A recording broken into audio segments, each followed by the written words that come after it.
Сәлеметсіздер ме, құрметті көрермендер? Сіздермен Жан Таңғар KZ және де Қаймақ KZ сайты және оның бас емешісі тіпті керемет паблигі достар.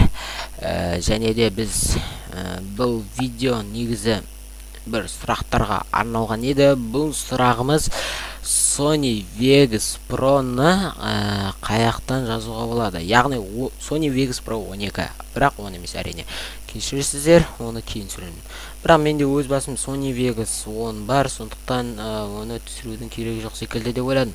Ең бірінші ол үшін RootTracker.org деген сайтқа кіреміз. Оны ссылкасын мен видеоның астына қойып қоямын әрине. Және де осының астында көбінесе мына жерлерде бар.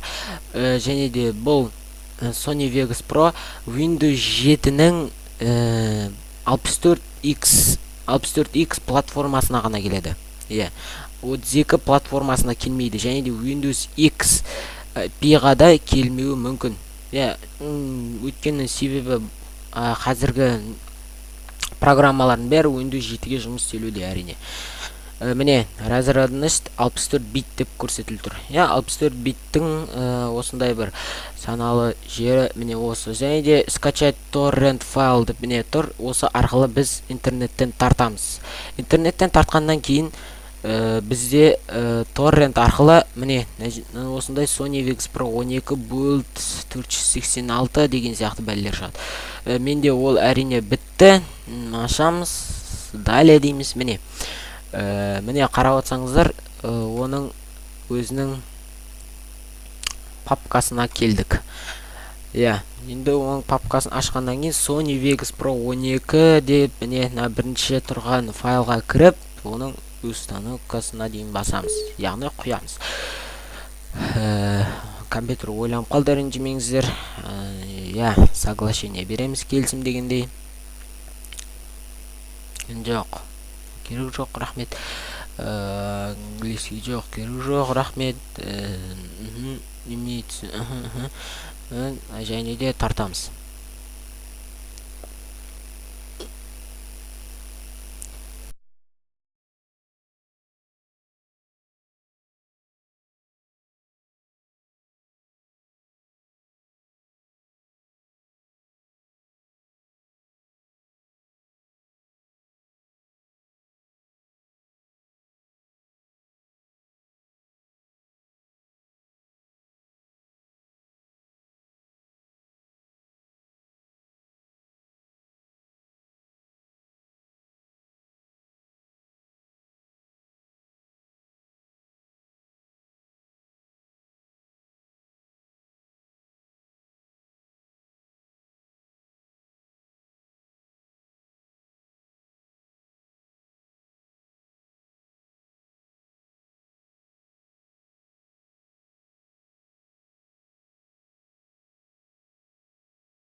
Әрине достар, міне болды. Біртім айтса, болды деп айтуыма болады. Видеоны тез бірден етіп тастадық, яғни тез өткізіп жіберген негізі дұрыс, бірақ негізі установкасы, яғни құюы ұзақ болады, өздеріңіз білесіздер. Және де тағы да осындай автордың атынан деген бәлематарларды шешіп атырмыз өзіміз. Және де басқан кезде міне автордың атынан крик ойланып жатыр қазір.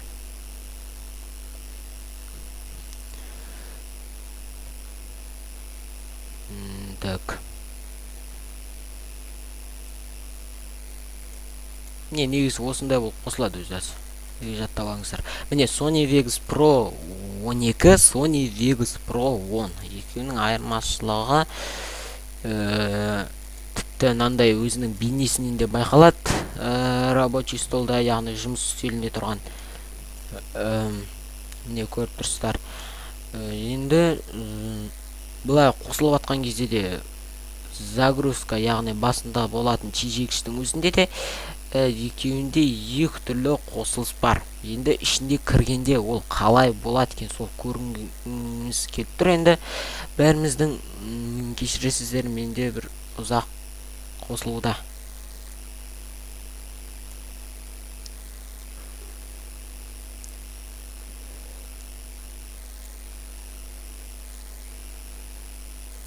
Воля. Әрине міне қосылды достар. Ішінде ешқандай айырмашылық жоқ екен. Былай білініп тұр. Міне бұрынғы Sony Vegas 10-да да 9-да да осындай болған, 11-де де тіпті. Әрине ешқандай өзгеріс жоқ. Так. Міне қарап отырсаңыздар, мынандай өзгерістерді көп зат қойған екен. Так. Міне тек осындай анимациялы түрлерде көп өзіңізге ұнайтын заттар көбейген. Міне, яғни вариант көп болады. Өзіңіз білесіз қандай қайсысын таңдауға. Және де міне осылай достар, сау болыңыздар. Қаймақ.kz сайтына кіріп тұрыңыздар. Және де міне тіпті керемет паблигі бар, міне оған да кіріп тұрыңыздар, лайк басыңыздар, комментарий жазыңыздар. Сіздермен болған Жан Тәңір KZ.